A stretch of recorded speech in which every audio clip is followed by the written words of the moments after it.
Buenas tardes. Nos encontramos el día de hoy en la Facultad de Psicología de la Universidad Nacional Autónoma de México para realizar una entrevista con el doctor Alfredo Guerrero Tapia, quien amablemente accedió a platicar con nosotros un rato sobre estos asuntos de los factores psicosociales, la psicología del trabajo y salud mental, o lo que se denomina salud mental, entre otras cosas. Eh, el maestro Alfredo es licenciado, maestro y doctor en psicología por la Facultad de Psicología de la UNAM. Él ha trabajado casi en todos los campos de la psicología, en el área experimental, en el área educativa, en el área social y también, por supuesto, en el área laboral.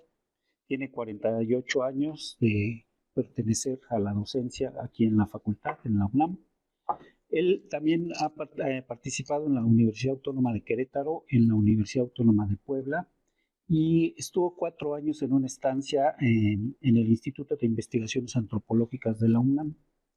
Él, entre otras cosas, en muchas de las actividades académicas que ha realizado, ha sido presidente de 2 congresos internacionales, tiene más de 60 tesis de licenciatura y posgrado dirigidas, tiene diversas publicaciones, tanto en libros como artículos también en diversos campos de la psicología. Y perteneció durante algún tiempo al Grupo Internacional sobre Representaciones Sociales. Particularmente con respecto a lo que tiene que ver con el tema de nuestra entrevista, él fue fundador de la maestría de Psicología del Trabajo en la Universidad Autónoma de Querétaro. Él diseñó, junto con otro compañero, el programa y también es fundador de la especialización sobre salud organizacional y trabajo de aquí de la facultad, actualmente profesor de ella todavía, y entre otras de las múltiples actividades que también ha realizado, él fue coordinador de un diplomado que se efectuó entre el año 93 y 94, un diplomado binacional en México-Cuba por parte de la Facultad de Psicología de la UNAM y la Universidad de La Habana, Cuba, sobre diagnóstico psicolaboral. Bueno, queremos platicar con él sobre algunos puntos sobre los factores psicosociales, lo que hoy se conocen como factores psicosociales en el trabajo. Y de lo primero que quisiera preguntarte es, en México desde hace algunos años se ha puesto atención en esto que hoy se conoce como factores psicosociales en el trabajo. Yo me atrevo a decir que del 2000, más o menos 2005 para acá es cuando ha habido un auge importante y particularmente a partir del 2018 cuando surge la tabla de la NOM 035, aunque previamente se trabajó sobre la modificación de la tabla de enfermedades de la Ley Federal del Trabajo, también se ha hecho alguna cosa con respecto al Reglamento Federal de Seguridad y Salud en el Trabajo. Eh, ¿Cuál es tu valoración de estos hechos? De que ahora efectivamente se esté hablando de los asuntos que tienen que ver con la psicología del trabajo y sus impactos en la mentalidad de la gente que trabaja. Y bueno, esto que genéricamente se conoce como factores psicosociales. En primer lugar, quisiera dar las gracias por la invitación al doctor Jorge Sandoval y hablar de este campo eh, de la norma de los factores psicosociales. En este momento, pues creo que es muy importante.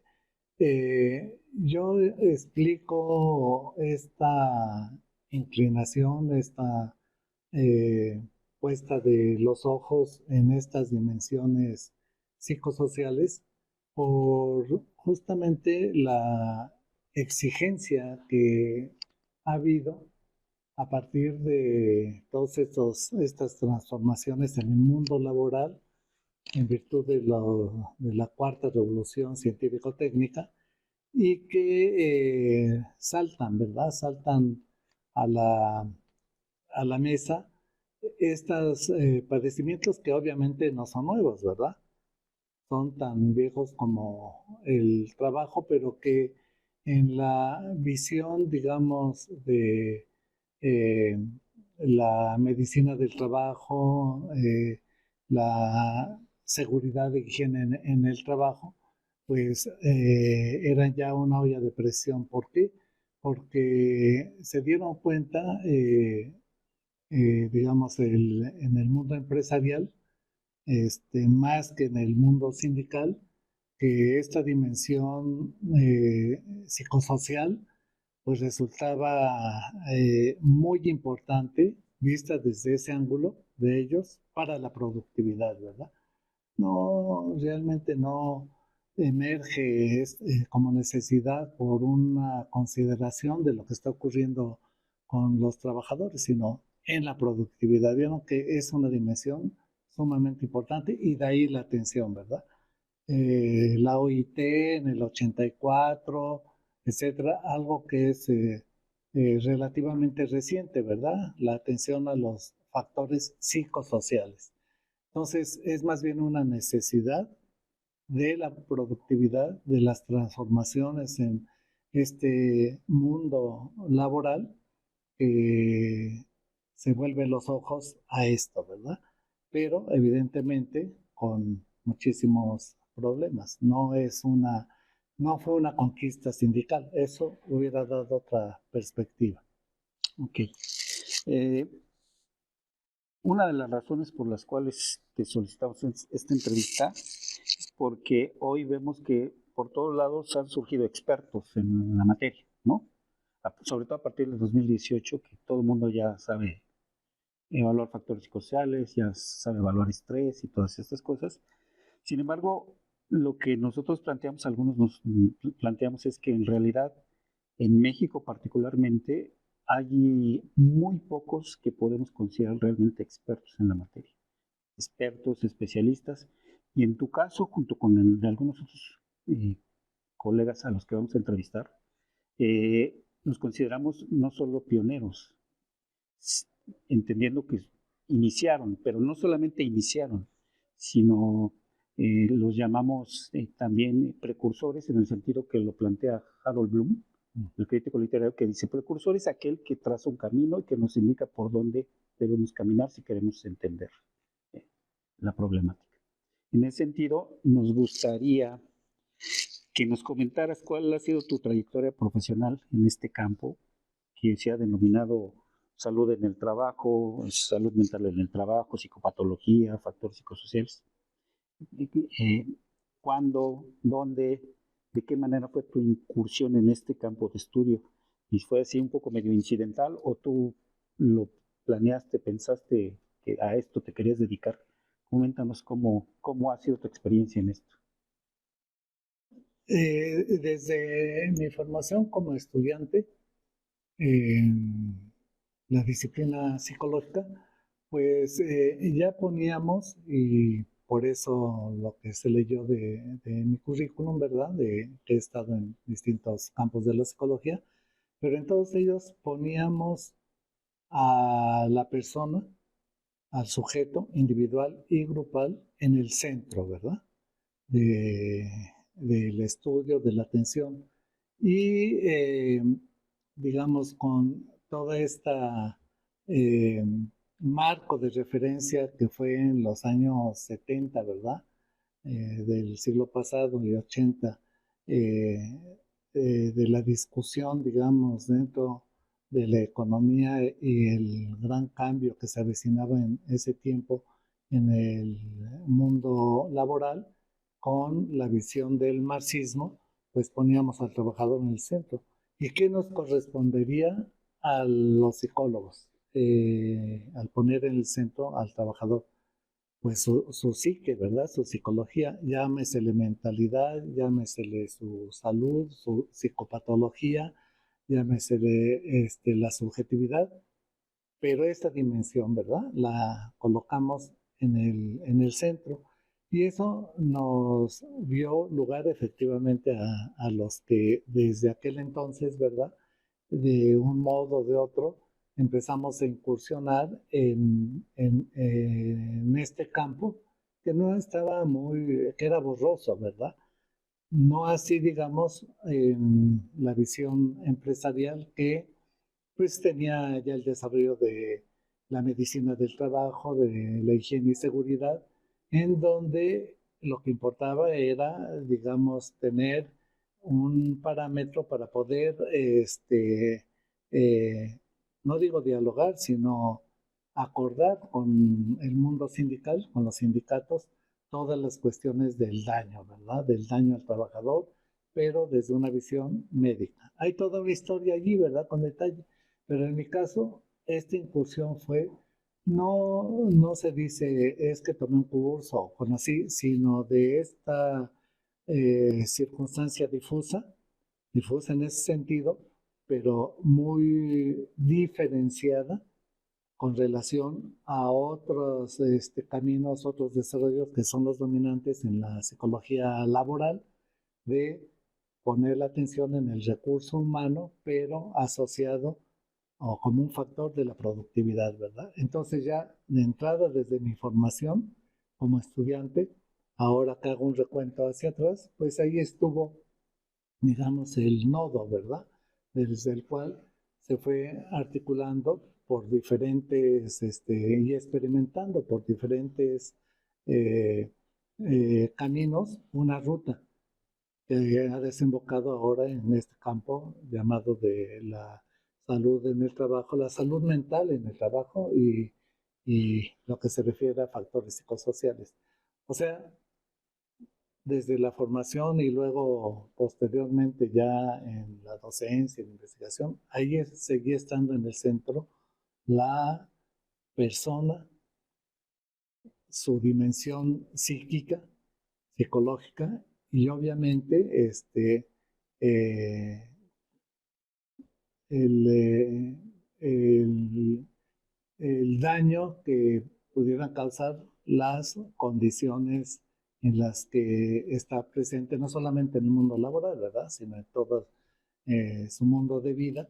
Pero en este caso que nos ocupa, pues hablaremos de su sitio en el mundo del trabajo. Y esta incursión medio perversa en crear un plan de estudios en una maestría con un énfasis diferente al de, como tú señalabas, de los recursos humanos y demás. Luego, participar en el diseño también de este diplomado con los cubanos que, aunque hablan de psicología organizacional, o en aquel momento hablaban de psicología organizacional, es desde un enfoque muy distinto al que vemos en la literatura norteamericana. Y ahora con esta propuesta de la especialización acá, que te ha llevado a plantear la necesidad de desarrollar estos trabajos académicos. Bueno, como justamente lo dice, siempre la perversidad tiene una parte rescatable, ¿verdad? Y en este sentido fue crear una alternativa a la visión, al enfoque, a la aproximación dominante en la psicología y la psicología del trabajo. ¿Cuál es la visión dominante? Pues como nació aquí en México, ¿verdad? La psicología del trabajo estricta y directamente asociada a la empresa, ¿verdad? A los intereses de la empresa y por lo tanto el trabajador visto como un elemento más del engranaje, ¿verdad? Y ya con la venida implantación del neoliberalismo aquí en México, pues se abrieron las puertas para esas visiones. Entonces está toda la historia de la psicología del trabajo en sus campos de los recursos humanos, de las modas que surgieron en ese tiempo, ¿verdad? La de la psicología organizacional, y lo que se veía era la seguridad de higiene, ¿verdad? Que ya viene también de una historia un poco más larga, pero asociado todo a esta visión médica en el caso de la seguridad de higiene. En el caso de la psicología, pues todo este impacto que tuvo en la historia de la psicología laboral desde el siglo pasado, el hecho de que en una primera época fueron ingenieros los que se metieron a el estudio de los procesos productivos, procesos de trabajo, y después vino otra época que son los administradores, que hasta la fecha, ¿verdad? Entonces, la psicología del trabajo en el plan de estudios de aquí de la carrera, pues nace en medio de esa visión dominante de los recursos humanos, y eso evidentemente no nos convencía a los que estuvimos desde ese entonces, que fuimos pioneros, criticando, ¿verdad? Nacimos como la crítica a eso, desde una perspectiva, repito, sí con una influencia muy fuerte del marxismo, pero sobre todo ahora lo veo que es colocar en el centro, como decía, a la persona, al trabajador, ¿verdad? A su integridad y no a la productividad. O sea, antes del neoliberalismo ya teníamos esa visión y eso nos llevó a que, en mi caso, como no me dieron oportunidad de estar en el área de psicología laboral con estas visiones, pues no encajaba, pues entonces salió, hay toda una historia particular que no la voy a contar ahora, pero cómo surgió la necesidad y la oportunidad de hacerlo en la Facultad de Psicología de la Universidad Autónoma de Querétaro, construir junto con la maestra Dulce Redondo, el maestro Germán Gómez y la maestra Susana Martínez, construir y darle cuerpo, concretar esas inquietudes y esa visión de crítica. Eh, Posteriormente, pues se concretó también en el convenio con la Universidad de La Habana y la elaboración de un diplomado que fue muy importante, pero que no duró más que una sola generación porque situaciones políticas externas impidieron que esto siguiera. Era el periodo especial en Cuba. En Cuba, sí. Bien. La concepción imperante de los riesgos psicosociales en el trabajo, que en su origen fue impulsada por esta comisión mixta de la OIT y la OMS en el 84, si la revisamos con cierto detalle, con cierta calma, pudiera parecer que es un poco medio lineal, mecánica, y me atrevería a decir que hasta simplista, y que además pues actualmente ya está revesada por las condiciones de trabajo que han evolucionado de una manera muy importante. ¿Tú crees que ha evolucionado el concepto de los factores psicosociales en el trabajo? Eh, ¿Es necesaria una revisión, yo diría que teórica de inicio, para que se dé cuenta fielmente de las problemáticas que se engloban en este concepto medio resbaladizo? Sí, definitivamente. Es un acercamiento, como bien decía, simplista, esquemático, y que nació pues ya muerto, ¿verdad? Porque nació frente a condiciones y exigencias que ya no son las de aquel entonces de los años 80, 90 y de los que siguen, ¿verdad? Eh, es una propuesta no nada más simplista y esquemática, es absolutamente contradictoria. Eh, Esa visión de factores psicosociales, que ya era contradictoria en su teoría, ¿verdad? Planteada como interacción entre factores que tienen que ver, que recogieron lo que se había desarrollado hasta ese entonces de la psicología laboral, ¿verdad? La familia, el entorno, el ambiente de trabajo, todos esos que se estudiaron como factores, y luego también en términos de la noción de la salud mental, ¿verdad? También. Entonces es sumamente contradictoria. Si uno revisa factor por factor de los que están enunciados en la propuesta de la OIT y la OMS, hay una abundancia de, no bueno, algunas investigaciones, ¿verdad? De literatura. Y todo es contradictoria porque todo está desintegrada. Todo cabe en todo. Entonces, eso no permite como modelo. Sin embargo, ¿qué es lo que hicieron ahora en la norma? Pues recogieron toda esa contradicción y la pusieron en un esquema que sigue siendo absolutamente endeble. Endeble en su base teórica, endeble en la metodología y distante de poderse acercar justamente a los impactos que están teniendo el trabajo, las nuevas formas de trabajo, los nuevos contenidos de trabajo en los trabajadores.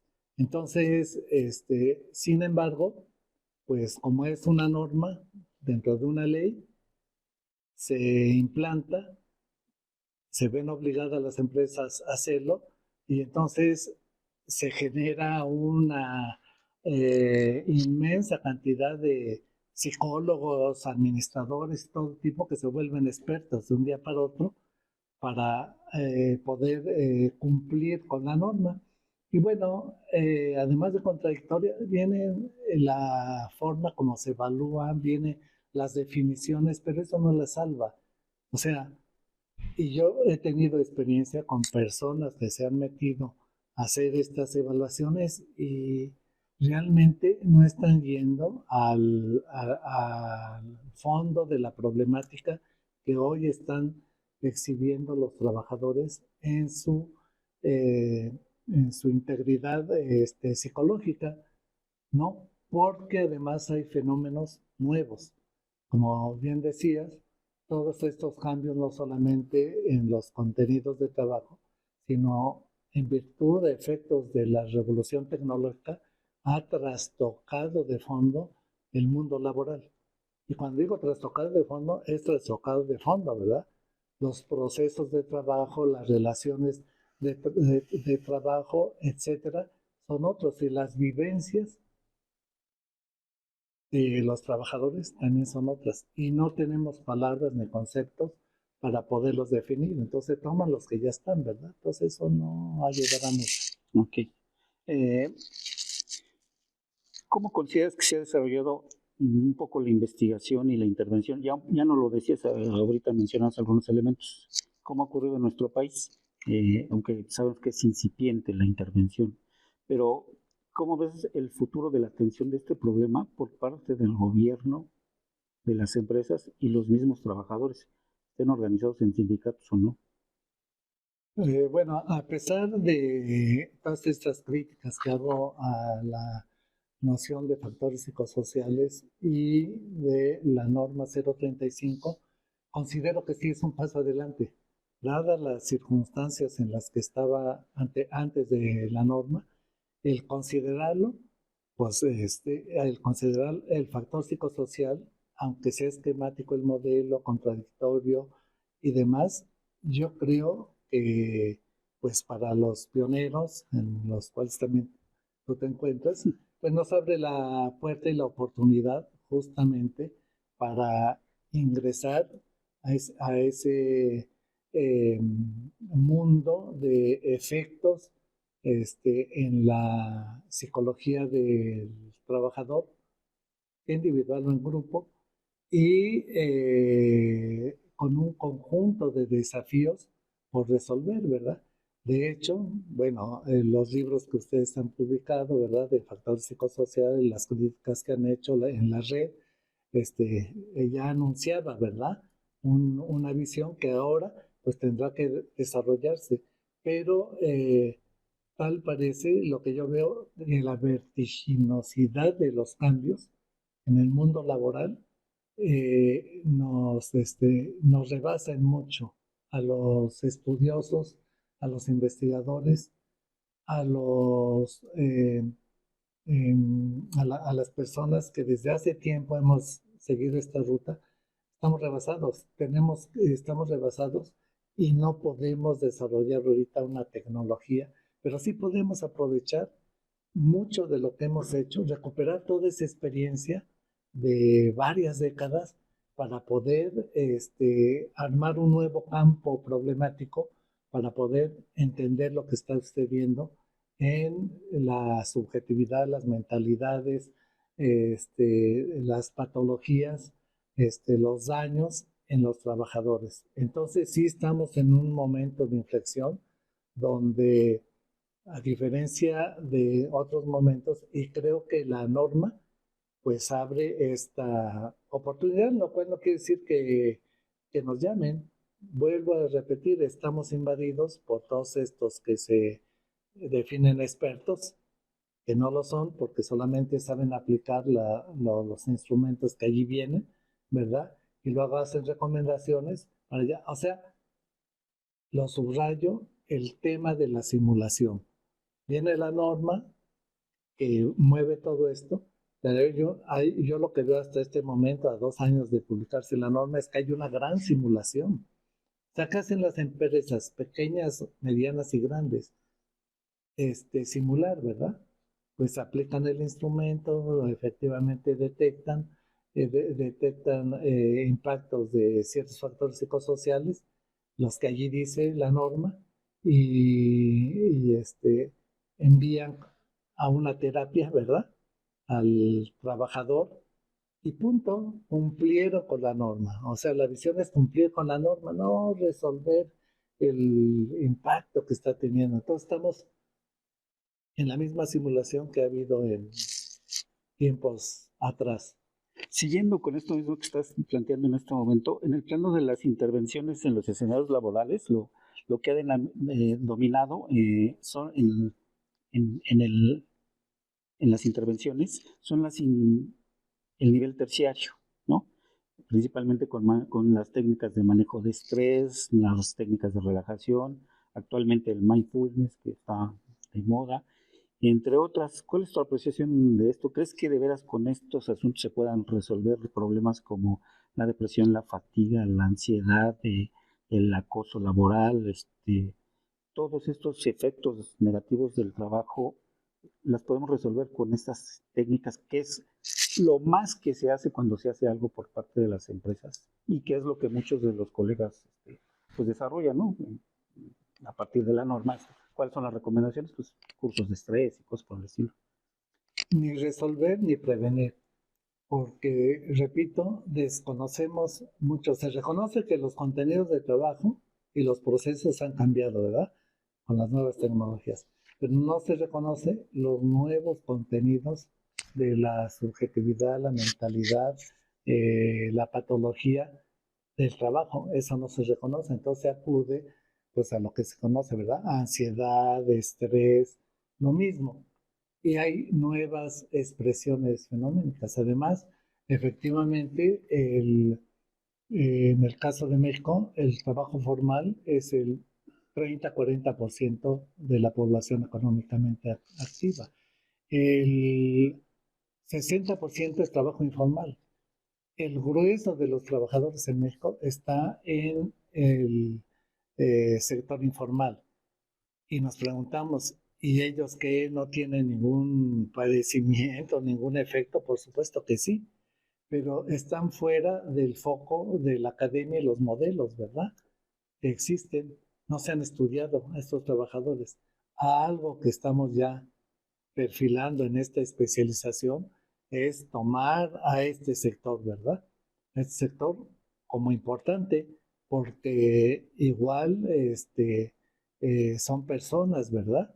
Que despliegan una actividad laboral que es importante y que igual tiene sus impactos, no solamente de ansiedad y estrés, en su subjetividad, y ahí metemos el tema de los jóvenes, etcétera. Entonces, pues sí, ¿cómo vamos a resolver problemas que se detecten en estas dimensiones, aún cuando sean con estos instrumentos que se propone en la norma, cuando la propia psicología, en su conjunto, la psicología clínica, la psicología que predominantemente ha tenido una intervención en estos tipos de padeceres, está rebasada también? Entonces, vamos a volver a hacer simulaciones, ¿verdad? No se resuelve. ¿Cómo prevenir? Se previene cuando tenemos conocimiento mínimo del fenómeno, ¿verdad? Pero hoy no tenemos un conocimiento. Hay que investigar, sí, pero no hay que quedarse investigando, disociado, haciendo investigación disociado de la acción. Entonces, pues hasta donde se pueda, ¿verdad? Que me gustaría saber cuál en esta trayectoria de los pioneros y que muchos están en la red, pues cómo están planteando el presente, ¿verdad? ¿Qué retos? Porque fuera de ahí, en los psicólogos del trabajo tradicional, pues no se plantean retos. Su único reto es decir, ¿cómo voy a formar a gente que sepa aplicar el cuestionario y luego sepa recomendar? ¿O cómo voy a formar personas para que a quien detecten con ansiedad y eso, pueda someterlo a una terapia, ¿verdad? Breve y emergente, sea individual o de grupo, y vámonos, se cumplió con la norma. Eso es simulación. O sea, las cosas están sucediendo más de fondo, a otro nivel, y los retos no solamente en México, también yo conozco, es en el mundo. Estamos en una situación parecida. Bien. En el año 2007, la Agencia Europea sobre Seguridad y Salud en el Trabajo reportó la incidencia de lo que en aquel momento denominaron los riesgos psicosociales emergentes. Curiosamente, no se habló de lo que regularmente entendemos por riesgos psicosociales, ¿no? Sino que ellos hicieron este panel de expertos a nivel internacional y ellos condensaron todos esos riesgos, según los expertos, en 40. Y luego de esos 40 los redujeron a 10. Pero curiosamente, esos 10 más bien hablan de la dinámica económica del capitalismo en el mundo, ¿no? Hablan de la globalización, de la extensión y la intensificación de las jornadas de trabajo, del envejecimiento de la fuerza laboral, ¿no? De la terciarización y otras cosas que tienen que ver con esta dinámica del capitalismo, pero no hablan ni de estilos de liderazgo, ni lo típico de los riesgos psicosociales. ¿Cómo valoras que se hable de los riesgos psicosociales emergentes y finalmente se analicen asuntos de otro nivel de complejidad, tanto económica y política en el mundo? ¿Cómo entendemos esto? A mí me da la impresión de que quizás no es de mala fe el que lo hagan, sino porque no saben. Es decir, es lo que saben, obviamente, desde el posicionamiento de un neoliberalismo o post-neoliberalismo, pero sigue siendo un capitalismo, y se plantean ese tipo, bueno, claro, tiene que reducir, ¿verdad? Porque es impracticable tener 40 factores, ¿cómo los hacen? De hecho, la norma ahí está, es parte de su contradicción, ¿verdad? Y si vemos el modelo de factores psicosociales, pues ahí es totalmente contradictorio, porque esa interacción entre factores interactuando con la salud mental, pues también es un campo difuso, porque no es que sea complejo, es que es difuso porque no tiene pies ni cabeza, no hay un hilo conductor. Entonces, eh, lo van a seguir haciendo porque es lo dominante, porque eso está recogido en las instituciones que regulan el trabajo en los distintos países y, por otro lado, en las instituciones que regulan el abordaje médico, ¿verdad? Entonces, yo no veo que haya una posible solución desde la perspectiva de lo que está ocurriendo con los trabajadores, ¿verdad? Desde la perspectiva de ellos, pues sí, se reúnen en estas reuniones internacionales, hacen sus acuerdos, sus criterios, lo aprueban los países, lo traducen en norma, generan recursos para hacer eso y seguimos en la misma. Uno que ha trabajado muchas décadas en la puesta, digamos, en el centro a la persona como trabajador, pues las dimensiones de subjetivas, mentales, pues son otras. Y vuelvo a repetir, todo esto está en un momento muy contradictorio, muy incierto, porque incluso se habla ya del fin del trabajo, ¿verdad? Entonces, lo que queda del trabajo y esta revolución que ya se está hablando hasta de la quinta revolución científico-técnica, pero la cuarta, simplemente todas las nuevas formas, no solamente de las relaciones laborales, sino de los contenidos de trabajo, el trabajo en oficina, por ejemplo, pues ya rompió muchos parámetros tradicionales del estudio laboral, Y ¿verdad? ahora con la pandemia, el home Y office. con la pandemia esto se ha, pues súper complejizado. Entonces, decir ahorita alguna fórmula, alguna ruta o eso, yo no veo claro, digo, va a seguir, porque la institución pues es muy poderosa y va a seguir, pero va a seguir simulando, ¿verdad? Porque lo que está pasando con el trabajador y sobre todo en el sector juvenil es otra cosa. A los jóvenes ya no les interesa tener un trabajo de por vida y eso se vive.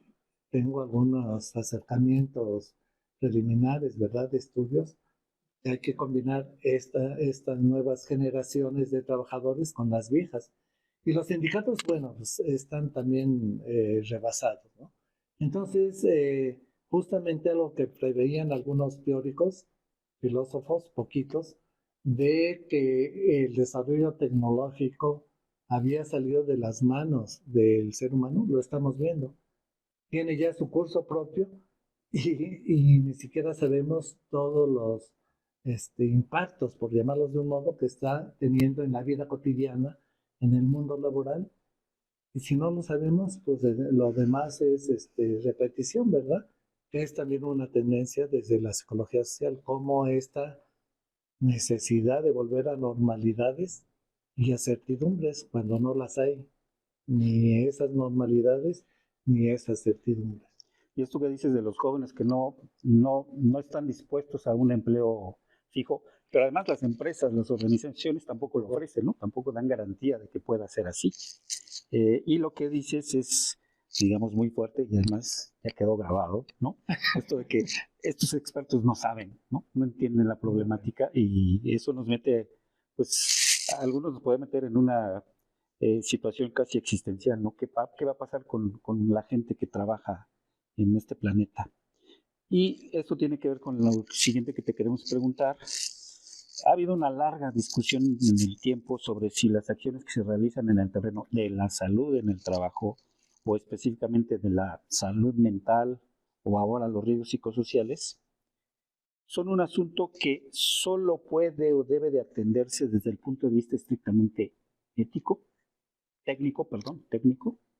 Y la pregunta es, ¿no implica también esto una discusión ideológica y política sobre los orígenes, las causas del problema y sus formas de atenderlo atinada o no, pero es un asunto solo técnico o hay que entrarle también a esta discusión que rebasa mucho lo que muchos de estos especialistas dicen, bueno, pues aquí mientras tú sepas utilizar la técnica, valides tu instrumento y con eso ya estamos del otro lado. ¿Cómo lo ves? De una manera muy directa, porque en esta especialización que tenemos la primera generación, pues es una especialización, entonces sería un contrasentido no especializarlos en ese algo, ¿verdad?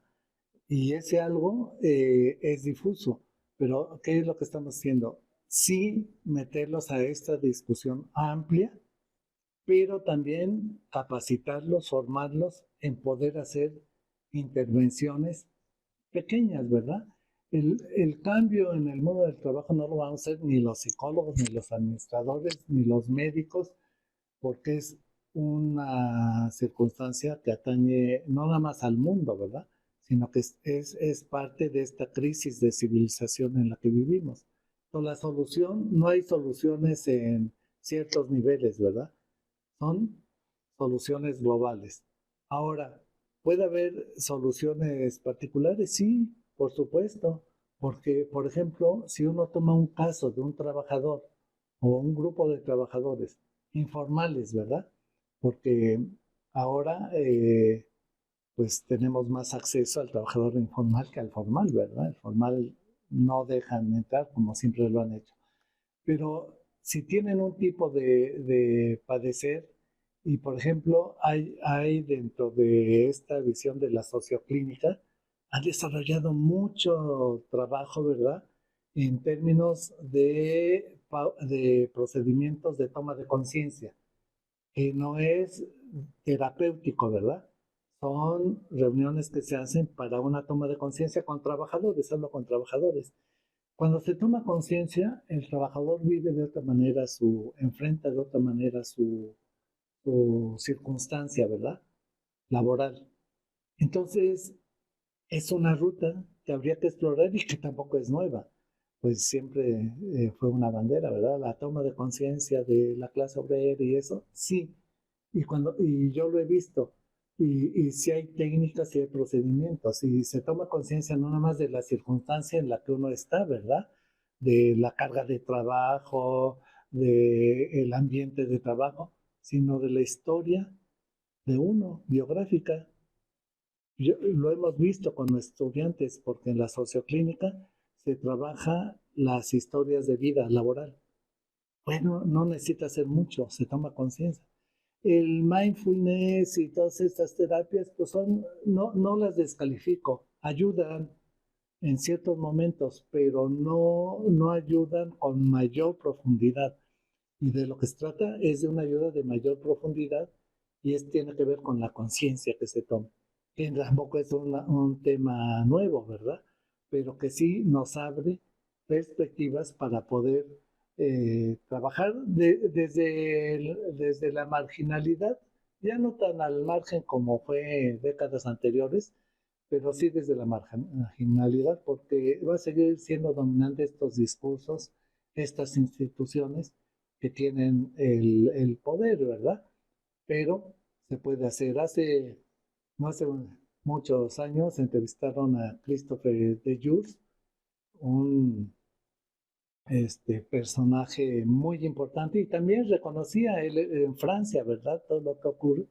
Y dice, pues sí, soy pesimista porque veo que no vamos a cambiar mucho las cosas, pero soy optimista porque podemos ir haciendo algo y ese algo pues quedará, ¿verdad? Como residuo. No creo que nos dé tiempo para cambiar el mundo laboral, pero sí las visiones y si podemos ayudar a los trabajadores en lo particular o grupo de trabajadores, yo creo que es una labor, sobre todo una labor ética, técnica y ética, ¿sí?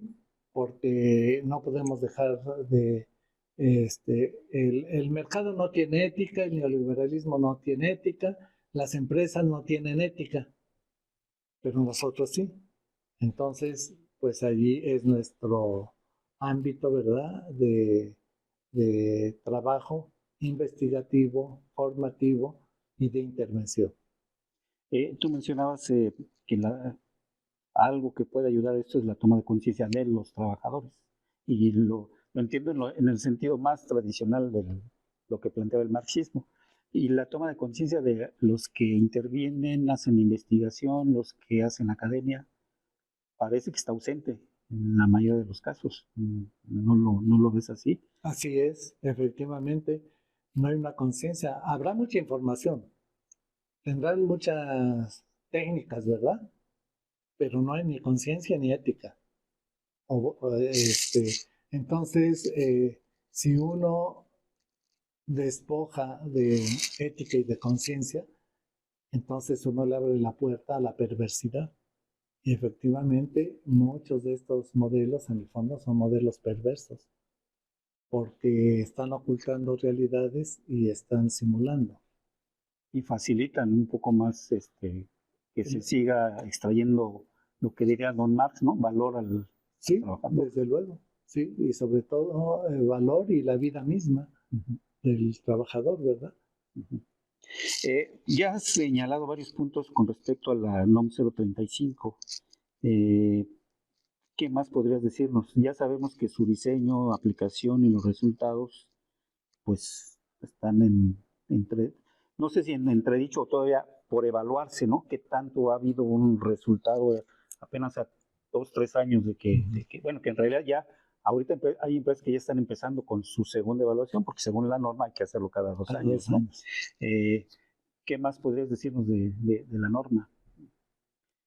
Pues que para quienes se formen en este campo deben conocerla, pero deben conocerla a detalle en un contexto histórico y en un contexto del campo, de cómo se desarrolla el campo de la salud en el trabajo y en un contexto técnico. Esa es nuestra apuesta en la especialización, ¿verdad?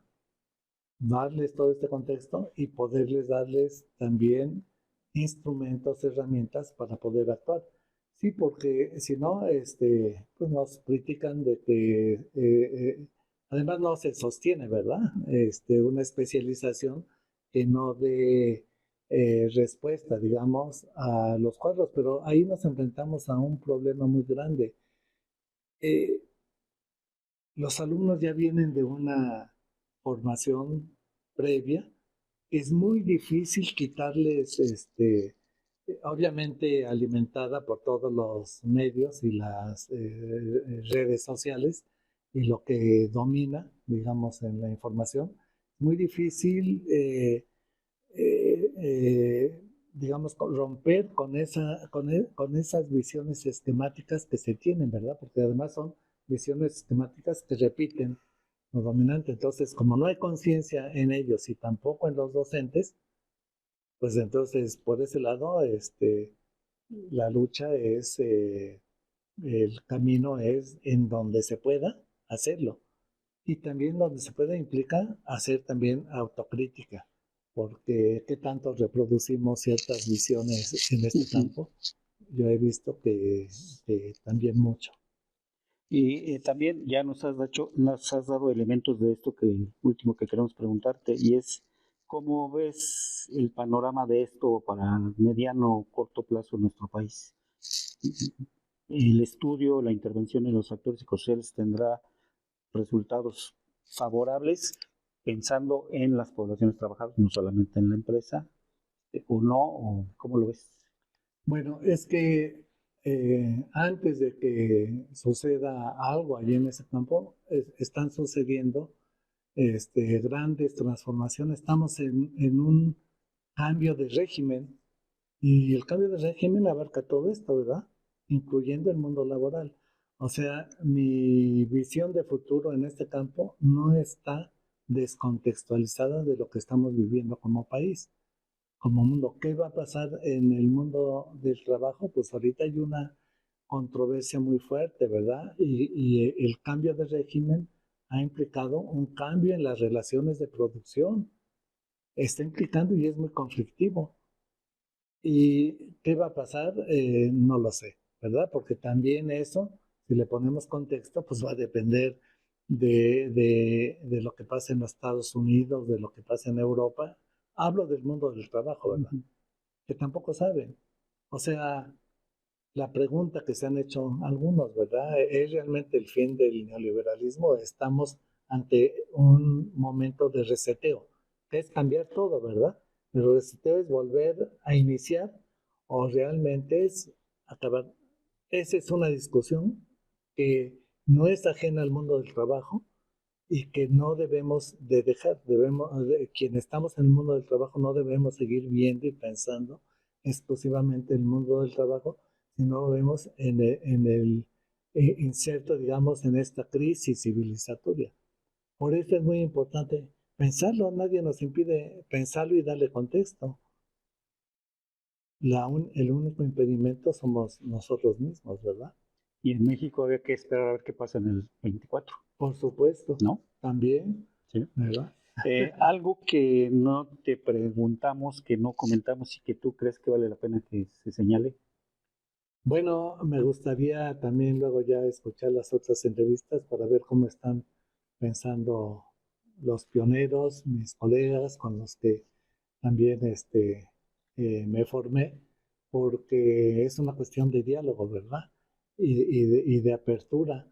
Es muy importante, ojalá, no digo que piensen lo mismo que yo, pero sí que haya el ánimo de problematizar, porque eso me gustaría saberlo, ¿verdad? Conocer y qué bueno, por eso felicito por esas entrevistas y que las suban, porque hay que abrir la discusión a todo, en todos los espacios donde estemos.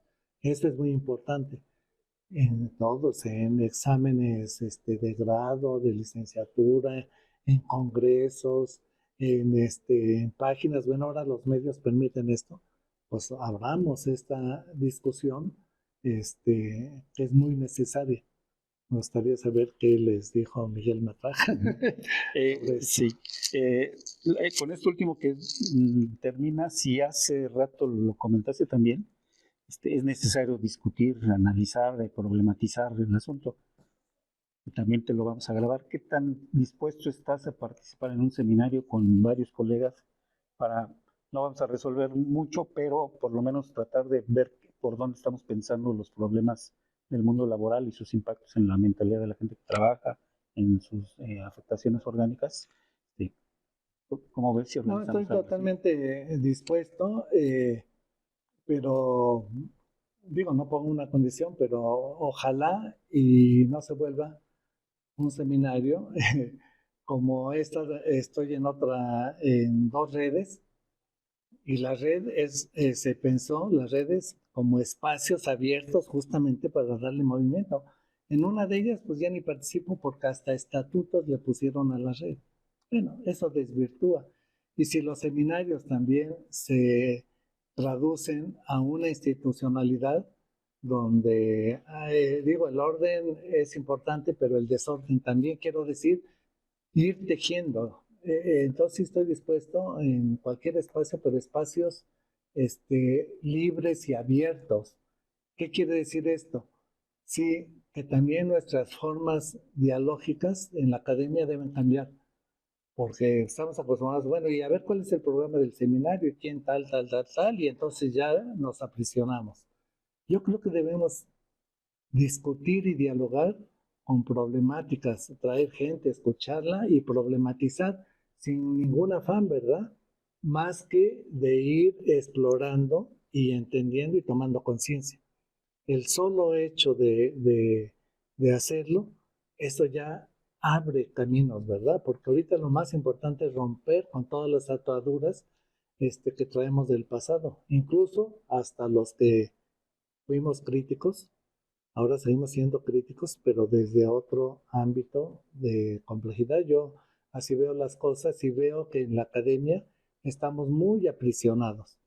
Se establece un evento en la academia o los congresos, bueno, los congresos, no sé, eso ya sean virtuales o presenciales, no tiene, han quedado atrapados en las lógicas, ¿verdad?